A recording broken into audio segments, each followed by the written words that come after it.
Hello, and welcome to a tutorial on Rethink's Transition Library. While you may assume the Transition Library is geared towards students who are older, there are many applicable lessons for our younger learners as well. This library is a wonderful resource for students who are working on social, community, leisure, home, and employment skills. So let's take a look.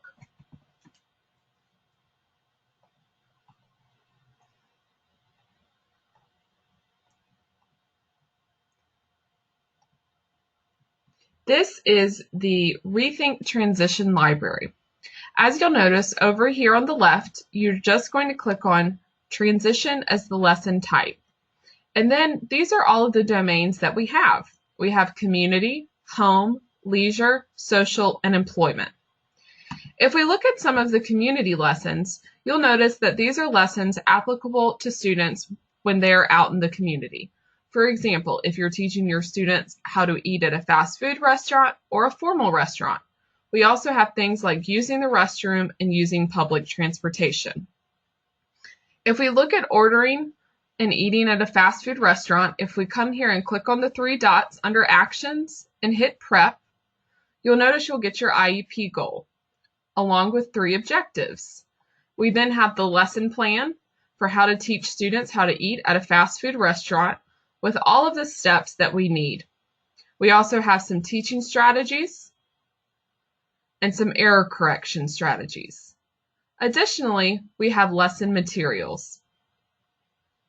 You'll notice that we have some sample menus for you to practice in the classroom before going out into the community, and we also have the task analysis. What steps do we need to teach the student to successfully eat in a fast food restaurant independently? These are going to be the types of lessons you'll find in community. If we scroll down to the home, you'll notice that these are functional skills that students need to independently be able to care for themselves at home. These are really great, not only for older students, but for younger students as well. If you have parents who are having difficulty teaching students some of these functional skills, this is a great way to kind of invest in our parents and have them be on the same page. What we can do is if we notice students are having trouble brushing or combing their hair, we can come in, hit Prep, and we can come to the lesson plan and print it out and send it home to parents.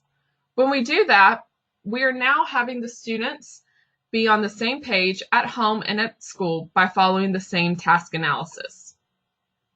We can also send home some lesson materials, such as these are the steps that we're doing at school. If we follow these at home, then the student will be more likely to complete the skill independently because we're on the same page and teaching the same skills.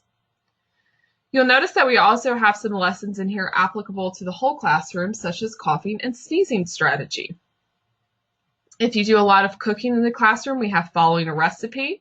We can come over here, hit Prep, the lesson plan. How do we teach students how to follow a recipe? We have the teaching steps, your generalization, how do you generalize this skill outside of the classroom? And we also have lesson materials, such as how to make pancakes in the classroom. We're going to give you the ingredients and the directions, as well as with omelets, and then pictures of every single tool that you may need in the kitchen. These are the lessons in the home. If we go down to the leisure domain, these are lessons that students may be doing independently or enjoying.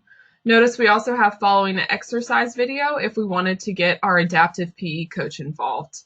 Playing group sports, playing individual sports.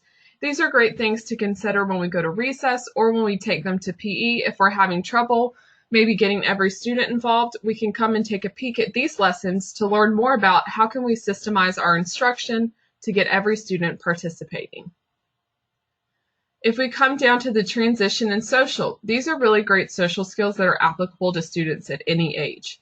Accepting feedback or correction, that means accepting the word no. Avoiding unusual behavior, these are all things that we teach on a daily basis. So if we come in here and we have avoiding unusual behavior, in other words, teaching students to ignore, if we come in and hit Prep, we have our lesson plan on how to teach students how to ignore. as well as the lesson material. And once again, we have the teaching steps. Okay, we also have requesting a break, orienting to the speaker, maintaining personal space. So as you'll see, while we think the transition library is really geared towards students of older age, this is really applicable to students at any age. Then we have our employment domain. Now these are more geared towards your students who are going out into the community and doing that community-based instruction. We have things like completing a job application, dressing appropriately, making change using a cash register. But keep in mind, we also have things like following a schedule and staying on task. So once again, you can always come and take a peek in the transition library to see if there's things that your younger students may benefit from. I hope you enjoyed your tutorial on the transition library and found some resources that will help you and your students as they move through the year. Thank you so much.